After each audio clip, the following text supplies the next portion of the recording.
तर नमस्कार सगळ्यांना माझा नमस्कार.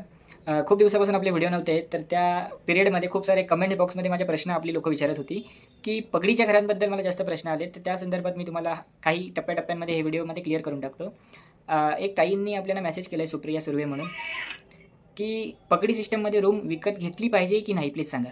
तर ताई मी तुम्हाला एकच सांगेल सुप्रिया ताई, की जेही माझे जे व्ह्यूअर्स आहेत, जेही माझे व्हिडिओ बघतात, ती मी एक रिअल एस्टेट कन्सल्टंट म्हणून तुम्हाला जर आत्ता सांगेल, तर पगडीमध्ये घर घेणं कधीही टाळावं. कारण तुमचं जर बजेट नसेल, तुम्ही 4 ते 5, 6 लाखापर्यंत कुठे पगडीचं घर बघत असाल, तर हे थोडं तुम्हाला आत्तापुरतं दिलासा देऊ शकतं, पण पुढे तुम्हाला याचे नुकसानच होणार आहेत. कारण पगडीच्या बिल्डिंगला कोणीही मायबाप नसतं. म्हणजे काही लोकं ही भावबंद असेल किंवा कोणी लँड ओनर असेल, तर ही बिल्डिंग स्वतः बांधतो आणि यामध्ये वाटे असतात प्रत्येक भावाचे किंवा एकही मालक असू शकतो. त्यानुसार तो तुमच्याकडून जे मार्केटमध्ये ₹6,000 भाडं 1 आर-केचं चालू आहे, तर पगडीमध्ये ते भाडं तुमचं कमी होतं 10. एक तिथे तुम्हाला ₹1,000 किंवा ₹800 भाडं असू शकतं आणि बाकीचे उरलेले तुमचे मेंटेनन्स 600-700. म्हणजे तुम्ही जिथे ₹6,000 1 आर-के भाडं देता, तेच तुम्हाला पगडीमध्ये 1500 ते ₹1,600 मध्ये तुमचं काम होऊन जातं. पण याच्यामध्ये तुम्ही त्याचे पूर्णपणे मालक नसता. तुम्ही त्याच्यामध्ये एक 50% मालक असता. उद्या मालक तुम्हाला बाहेरही काढू शकत नाही किंवा तुम्ही तुमच्या मर्जीने जरी घर खाली करायचं असेल, तर ते एक तुम्हाला सेकंड ऑप्शन असतं.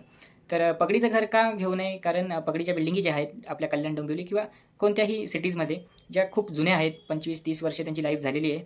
कारण आत्ता कोणताही बिल्डर किंवा कोणीही लँड ओनर पगडी ची बिल्डिंग बांधण्यापेक्षा ओनरशिपकडे जातो. त्यामुळे त्याला फायदाही होतो आणि ते लाँग टर्मसाठी खूप बेनिफिशियलही असू शकतं. तर मी तुम्हाला एकच सांगेल दादा, एकच सांगू शकतो, की सॉरी थोडं हे झालं. तर एकच गोष्ट मी तुम्हाला सांगू शकतो, की पकडीचं घर घेणं कधीही टाळावं. कारण बिल्डिंग जुनी असल्यामुळे त्या बिल्डिंगची मेंटेनन्सही खूप असते आणि तुम्हाला शेजारी किंवा तुमचा जो ओनर असतो, तो कोणत्या बाबतीत सपोर्ट करेल हे आपण सांगू नाही शकत. त्यामुळे पगडीचं घर घेणं टाळावं.